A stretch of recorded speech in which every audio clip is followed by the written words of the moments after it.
He was feared by men who carried guns. Respected by people who never said his name out loud. When he walked into a room, conversations stopped. But at home, no one waited for him anymore. The house was large, quiet, and perfectly clean, too clean. No toys on the floor. No small shoes by the door.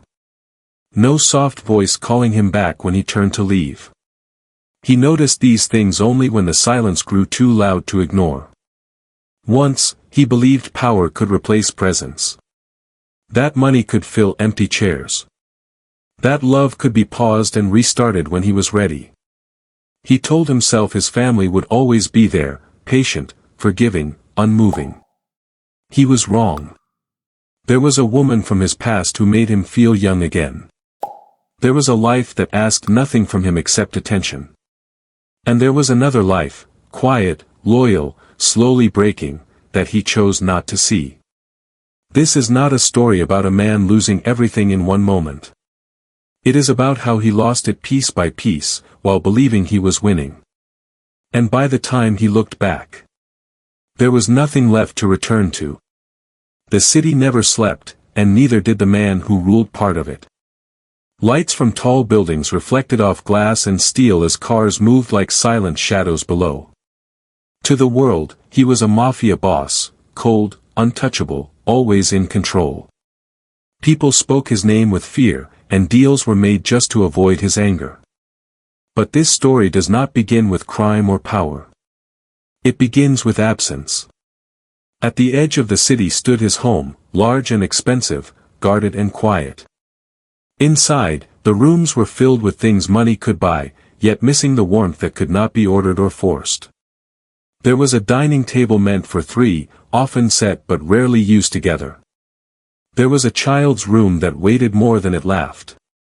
And there was a woman who learned to smile through disappointment. His wife had once believed love could survive neglect. She told herself he was busy, that his world was dangerous, that sacrifices were necessary.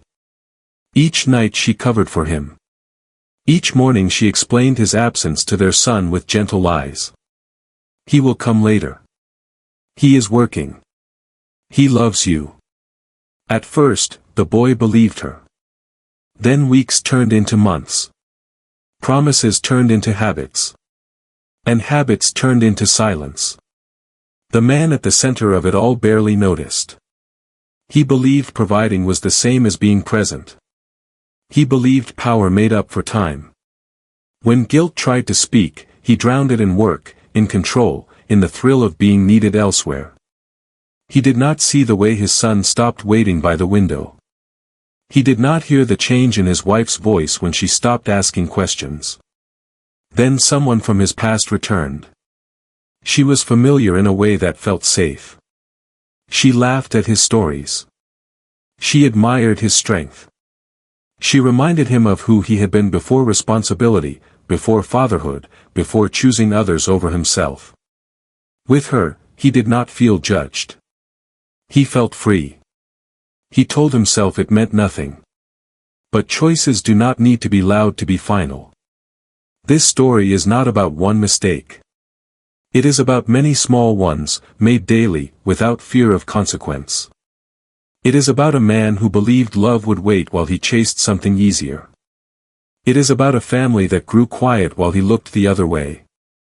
And when the moment comes, when silence finally speaks back, he will learn a truth no power can undo. Some regrets do not arrive to teach lessons. They arrive to stay. The front door opened long after the clock passed 9. Soft footsteps crossed the marble floor, careful and quiet, as if silence itself had learned his routine. He loosened his jacket, checking his phone before he even looked up. At the dining table, his wife sat straight, her hands folded in her lap. Their young son sat beside her, feet dangling from the chair, eyes fixed on the doorway. Plates of food rested in front of them, untouched. The soup had gone cold. The rice had hardened at the edges. "You're late," his wife said gently. He nodded without meeting her eyes. "Work." The boy smiled, small and hopeful. Dad, I waited. The man glanced at his son for a second, just long enough to know he was there. He reached out and touched the boy's head, a quick pat, already pulling his hand back. Next time, he said. Go to bed. The boy's smile faded, but he nodded anyway. A buzz came from the man's phone. The screen lit up. A name flashed that did not belong in that room. He turned the phone slightly, but not fast enough. His wife saw it. She always did. He read the message, his face changing in a way she had not seen in a long time. Lighter. Less tired. I have to step out, he said. The boy's eyes widened. But, you just came. The man hesitated, just for a breath. Then another buzz came. He picked up his jacket again. I won't be long. His wife stood slowly. Dinner is ready. He looked at the table, at the plates that had waited longer than he had. I'm not hungry. He leaned down and kissed his wife's cheek, a habit more than a feeling. Then he walked to the door. Dad, the boy said softly. The man paused, his hand on the handle. He turned halfway. Be good. And then he was gone. The door closed. The sound echoed through the room. The boy stared at the empty doorway. Did I do something wrong? His wife swallowed. No, sweetheart. She stood and began clearing the table. She carried the plates to the sink one by one, the food untouched, just like every other night. The boy climbed down from his chair and went to his room without being told. Alone, she rinsed the dishes, listening to the water run. Her reflection stared back at her from the dark window above the sink. Tired eyes. A calm face she practiced every day. This was not the first late night. Not the second. Not even the 10th. But tonight felt different. Tonight, she understood something she had been avoiding. This was no longer a mistake. It was a choice. And it was happening again and again. She waited for him in a quiet lounge where the lights were soft and the music stayed low. When he walked in, she stood up as if time had not touched her at all. Her smile came easily, confident and warm, the kind that made him forget where he had been just an hour earlier. Still late, she said, teasing. He smiled back. Some things don't change. They sat across from each other, their words flowing like they had never stopped talking. She laughed at his stories, touched his hand when he spoke, and looked at him like he was more than a man carrying too many duties. With her, he was not a boss, not a husband, not a father.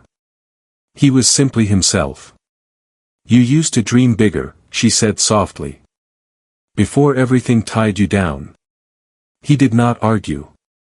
Instead, he remembered nights when he belonged to no one, when the world felt open and full of promise. She reminded him of that version of himself, the one who chose freely, without asking permission. Soon, the meetings became regular. A quick drink after work. A walk that lasted too long. A smile he carried home without noticing. And with each meeting came small lies. I have a late meeting, he told his wife one night. Business trip, he said another time. Just work, always work. At first, the lies felt harmless. He told himself he was protecting everyone. He still came home. He still paid the bills. He still touched his son's head in passing. In his mind, nothing had changed. But things were changing. One afternoon, his phone buzzed while he sat in his car outside his son's school. Children spilled out laughing, backpacks bouncing. He checked the time. He was early, just like he promised. The phone buzzed again. Her name filled the screen. He hesitated. The school doors opened wider. He saw his son step out, searching the crowd, eyes bright with hope.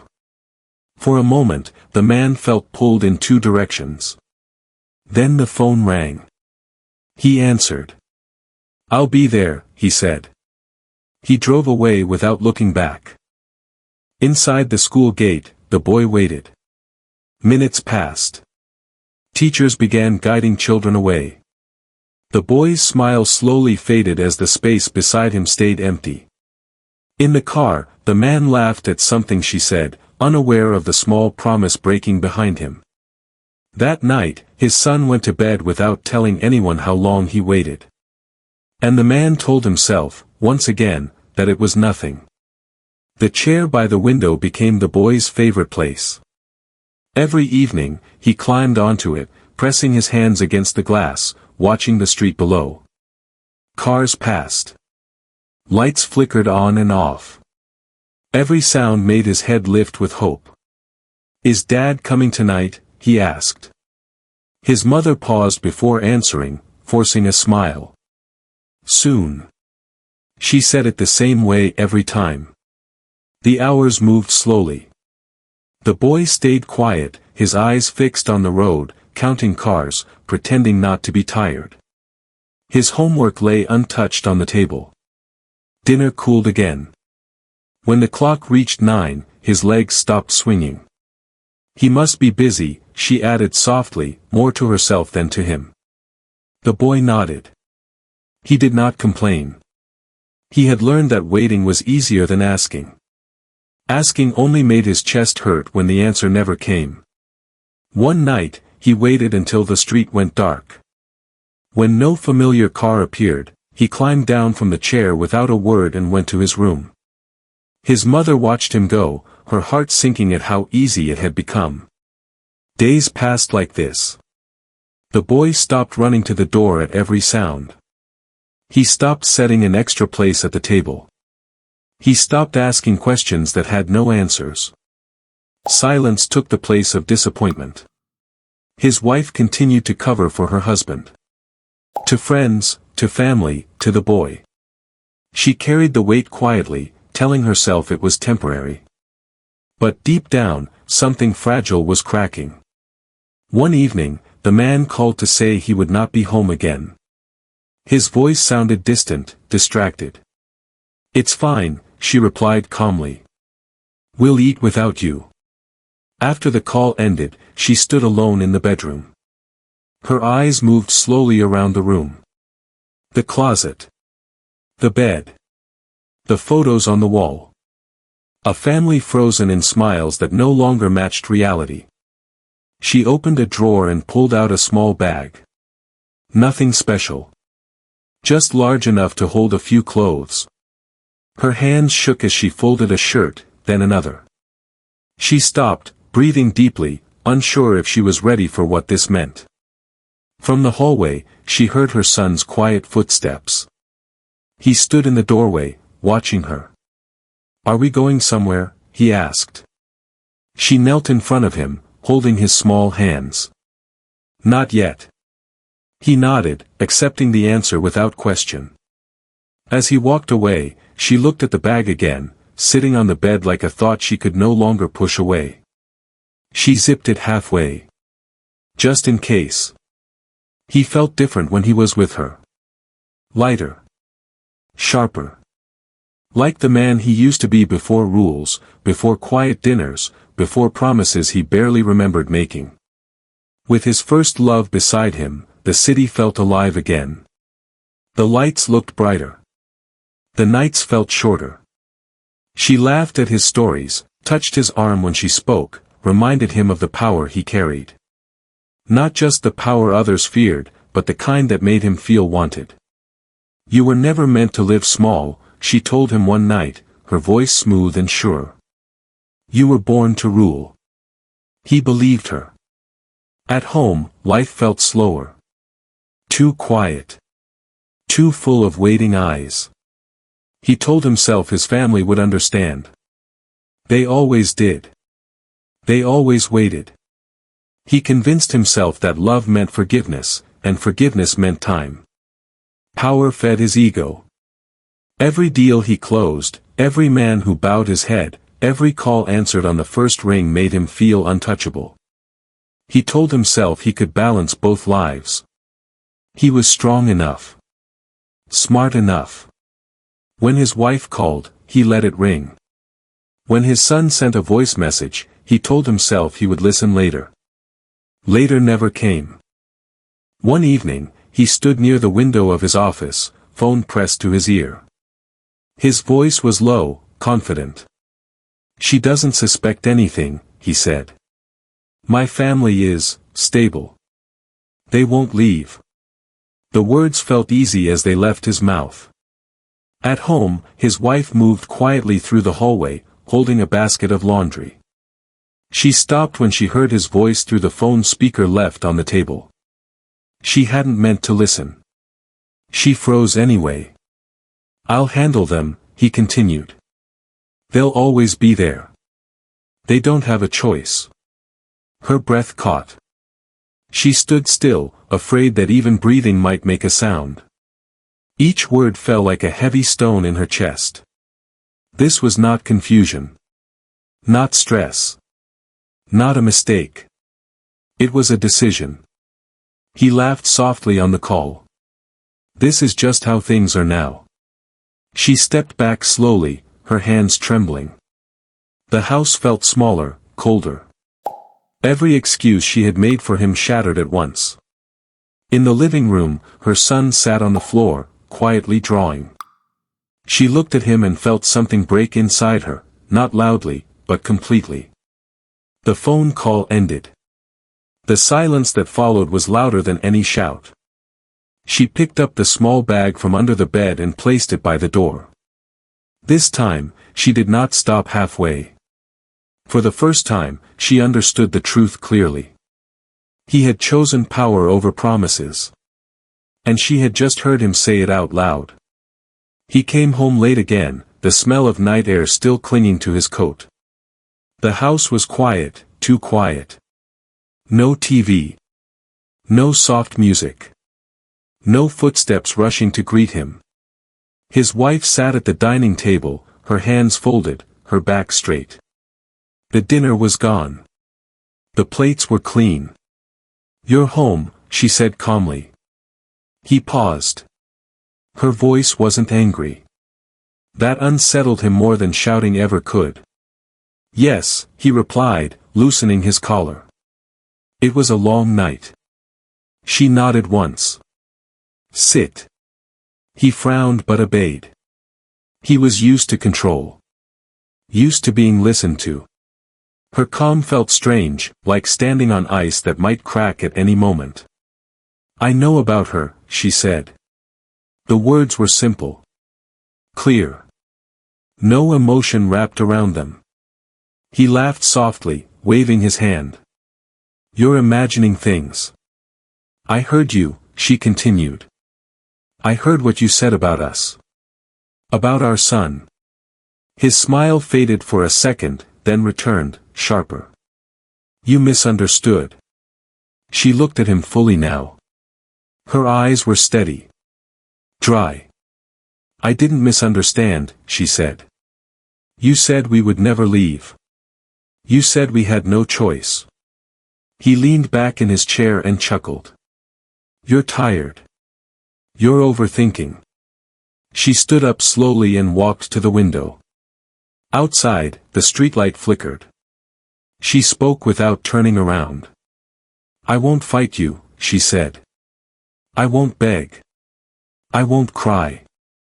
That made him uncomfortable. He preferred tears. Tears could be ignored. "I'm giving you one choice," she said. "End it. Come back to your family. Be present. Be here." He laughed louder this time. "And if I don't?" She turned to face him. "Then we leave." The room felt still. Heavy. He shook his head, smiling like someone indulging a child. "You won't leave. You never have." She walked past him, picked up her bag, and held it in front of her. "I stayed because I believed you were lost," she said. "Now I see you are choosing." He stood up, annoyed. "You're being dramatic." She met his eyes. There was no fear in hers. Only clarity. "This is the last time," she said. Not a threat. Not a plea. A fact. She walked away, leaving him standing alone, still smiling, because he truly believed she would come back. He turned the key in the door, expecting the usual quiet, the small sounds of life still lingering in the house. But tonight, there was nothing. No soft music, no laughter, no footsteps racing toward him. The hallway stretched ahead, empty and cold, carrying a silence that felt too heavy to be normal. "Hello?" he called, dropping his bag to the floor. His voice echoed off the walls. Nothing answered. He walked through the living room. The sofa cushions were untouched. The small toys scattered last week were gone. Even the family photos seemed dimmer under the overhead lights, as if the warmth had been wiped away. His phone buzzed. He checked it, hoping for a message, anything, but the screen was empty. Not even a missed call. He frowned, irritation rising. "Where are they?" he muttered. "This isn't funny." He moved toward the kitchen. The dishes from dinner sat stacked neatly, untouched. The refrigerator hummed quietly. He felt a flicker of worry but pushed it aside. Anger was easier. Anger at the silence, at their absence, at the fact that someone could disrupt the rhythm of his life without consequence. Then he reached the staircase. Each step creaked under his weight. He paused at his son's room, expecting the small chair by the window, the drawings pinned to the wall, the boy's little backpack tossed carelessly on the floor. But the room was empty. Not a toy. Not a book. Not even a chair out of place. The walls stared back at him, bare. The bed was made perfectly. His son's desk was cleared. The tiny closet doors stood shut. A cold wave rolled over him.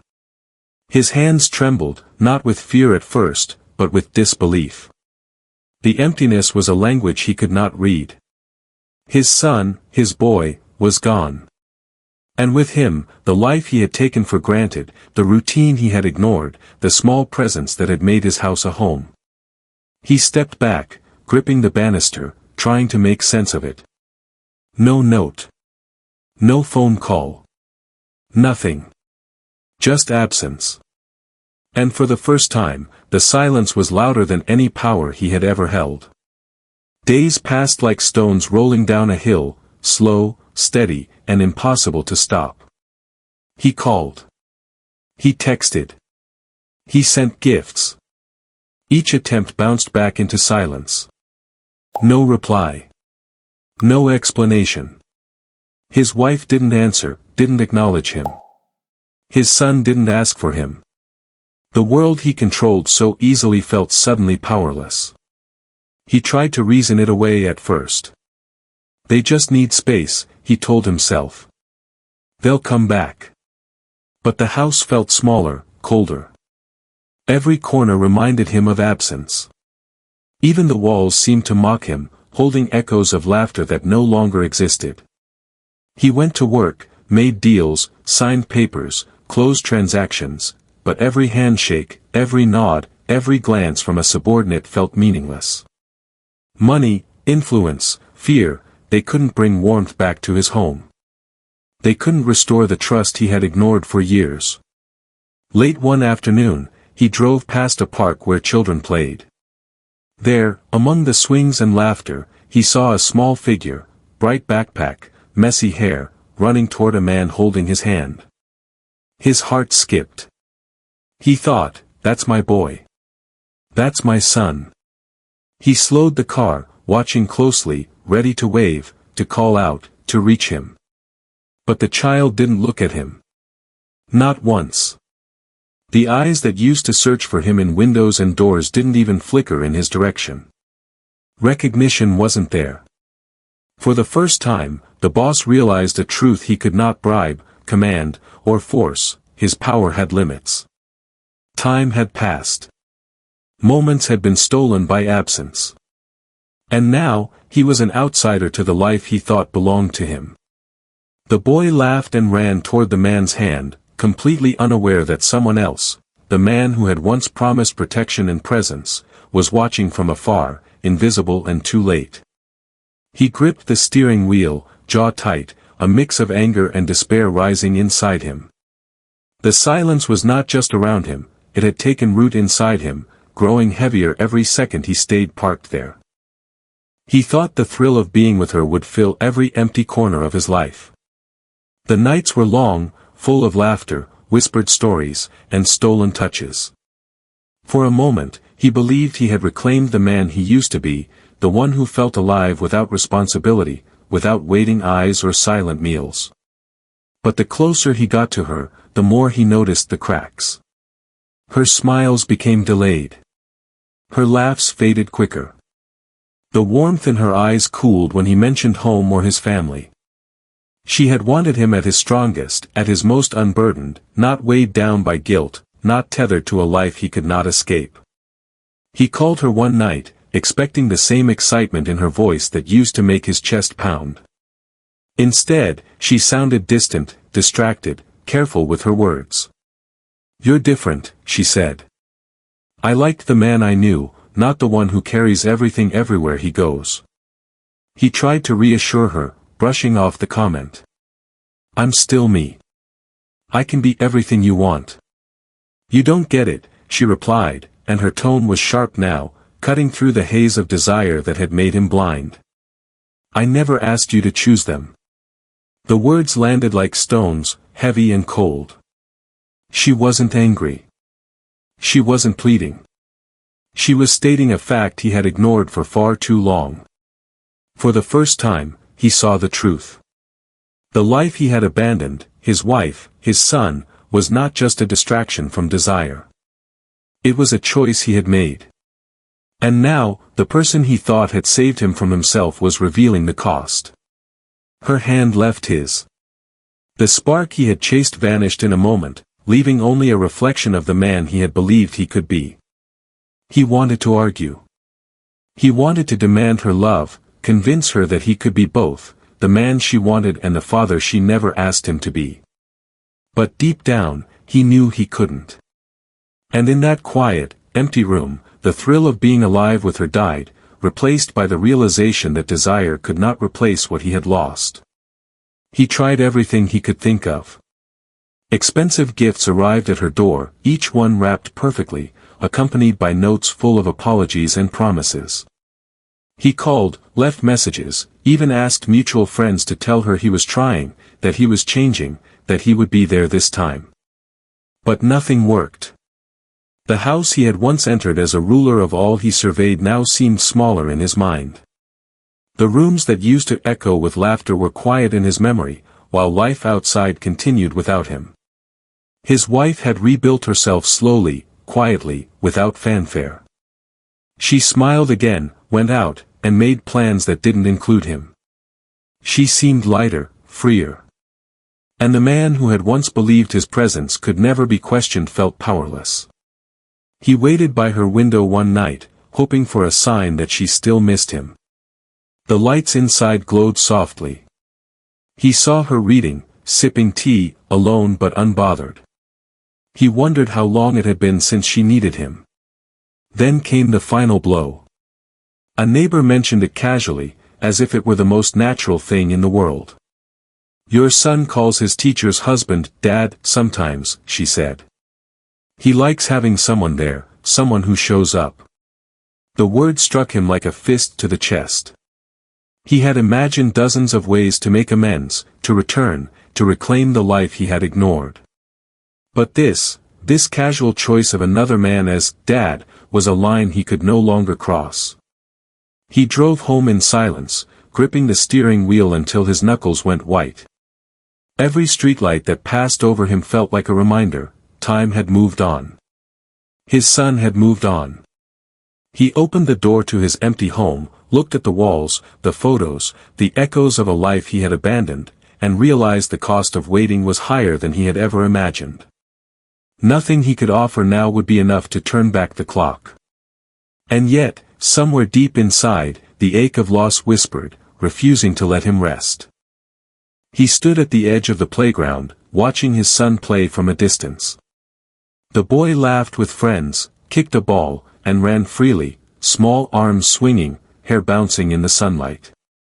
Every motion reminded him of the moments he had missed, the birthdays, the school events, the quiet nights when a bedtime story was the only thing a child needed. Taking a deep breath, he walked forward. Each step felt heavier than the last, as if the ground itself resisted him.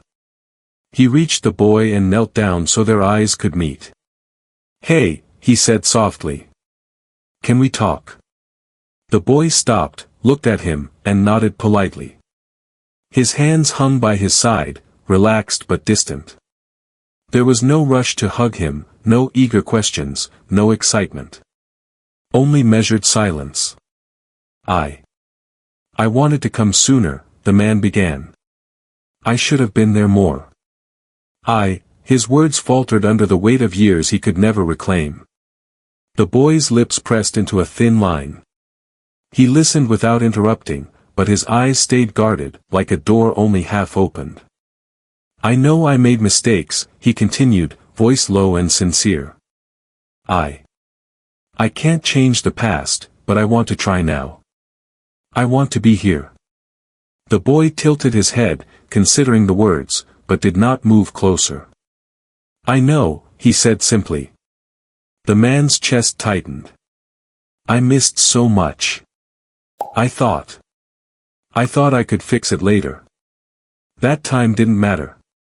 That I could make it up." The boy looked down at his shoes, kicking at the gravel. "You weren't there when I needed you." The words landed like ice, cold and sharp.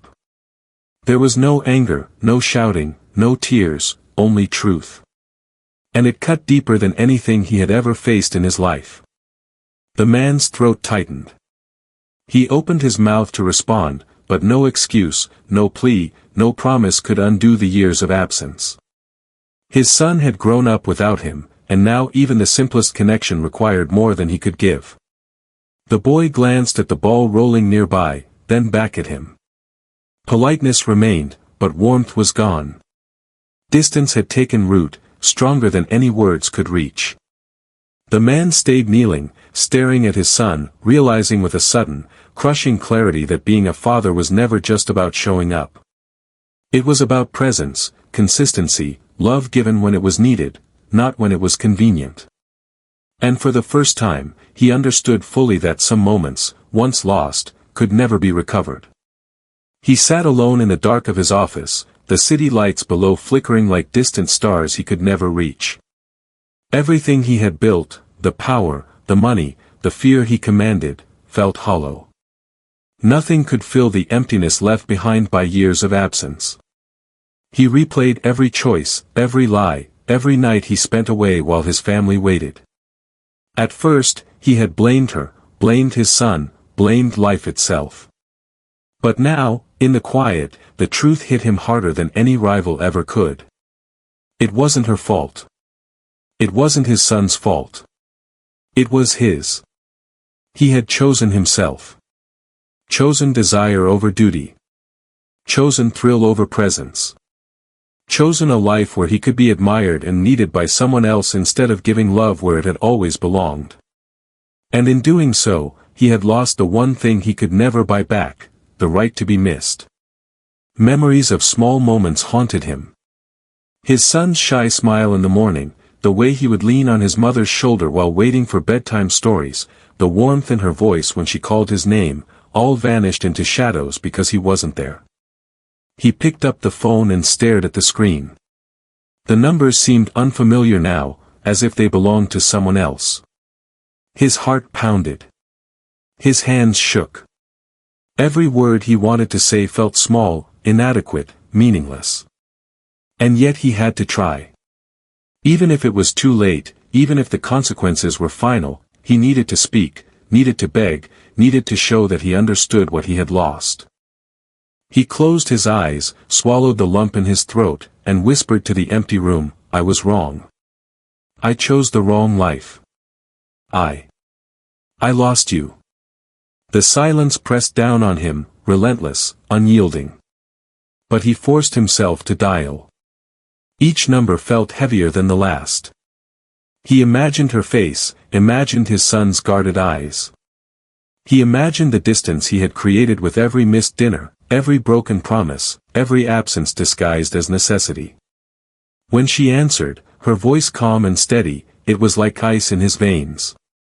He could hear the life she had rebuilt behind that calm tone, the life he had abandoned and could no longer touch without permission. He swallowed again, words catching in his throat. "Please, give me one last chance. Just one. I'll do whatever it takes. I can't lose you like this forever." The line was quiet for a long moment. He held his breath. She listened without interrupting. No anger rose in her voice. No tears fell. When she finally spoke, her words were calm, steady, and final. "I've already chosen peace," she said. "I won't go back to a life where I was always waiting." He tried to answer, but nothing came out. Every promise he had prepared sounded empty now. She wasn't asking for change. She wasn't asking for proof. She was done believing. Days later, he saw his son one last time. The boy stood beside his mother, holding her hand. He looked older somehow. Stronger. He listened as the man spoke, as apologies spilled out in broken pieces. The boy nodded politely, the same way he had before. Respectful. Distant. "I hope you're okay," the boy said. That was all. No hug. No anger. No questions.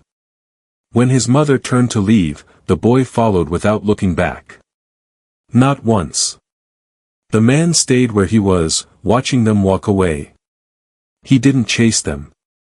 He didn't call out. Something inside him knew that this was the moment that could not be undone. Time passed. His name still carried weight. Men still lowered their eyes when he entered a room.